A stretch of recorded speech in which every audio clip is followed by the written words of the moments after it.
الحمدللہ وحدہ والصلاة والسلام علی من لا نبی بعدہ۔ سامعین السلام علیکم ورحمۃ اللہ وبرکاتہ۔ سامعین، دل کی سختی دور کرنے کے لیے، رقت قلبی، دل کی نرمی کے لیے ایک بہترین قرآنی عمل آپ کی خدمت میں پیش کرنے کی سعادت حاصل کر رہا ہوں۔ سامعین، اس سے پہلے کہ میں اپنا خوبصورت عمل پیش کروں، ایک چھوٹا سا واقعہ عرض کر دیتا ہوں اسی حوالے سے۔ ایک بزرگ تھے، صالح اللہ والے تھے۔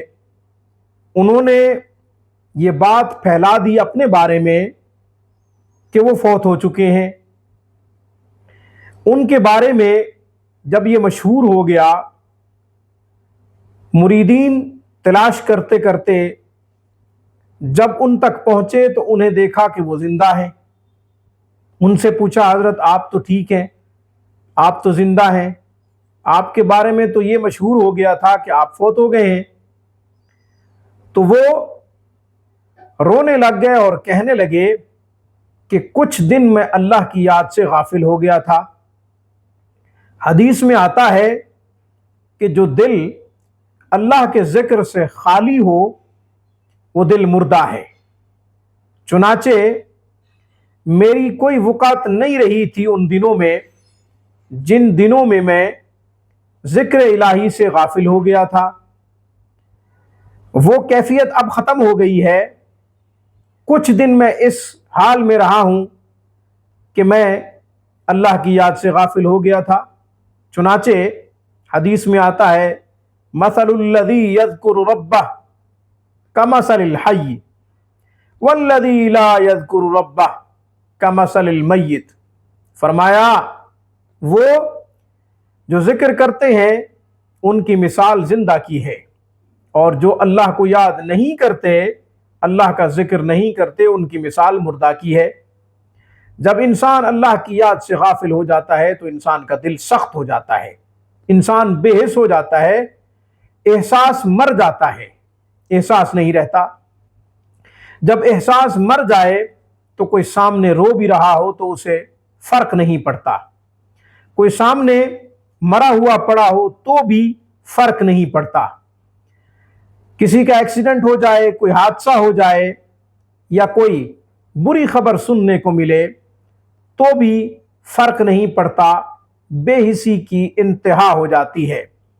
جب ایسا عالم ہو، جب ایسی کیفیت ہو تو آپ نے اپنا علاج کرنا ہے۔ علاج کیا کرنا ہے؟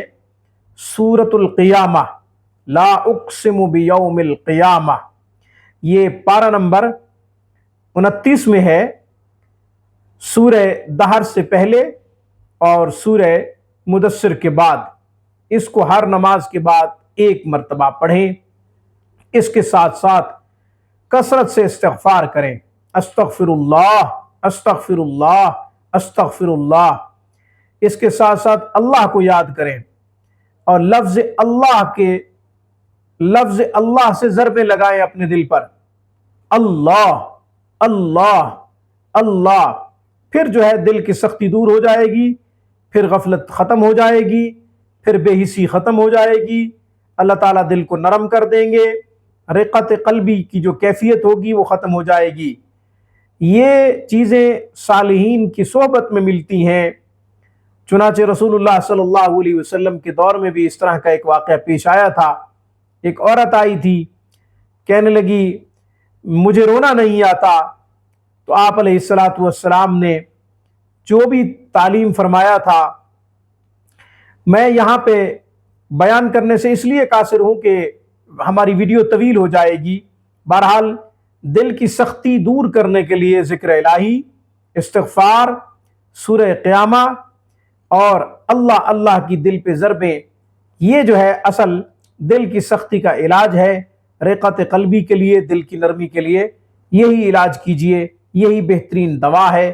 اللہ تعالیٰ سے دعا ہے اللہ ہمیں دل کی نرمی والا بنائے، دل کی سختی سے اللہ تعالیٰ دور فرمائے، شقاوت قلبی سے اللہ تعالیٰ ہمیں محفوظ فرمائے۔ آمین۔ وآخر دعوانا ان الحمد للہ رب العالمین۔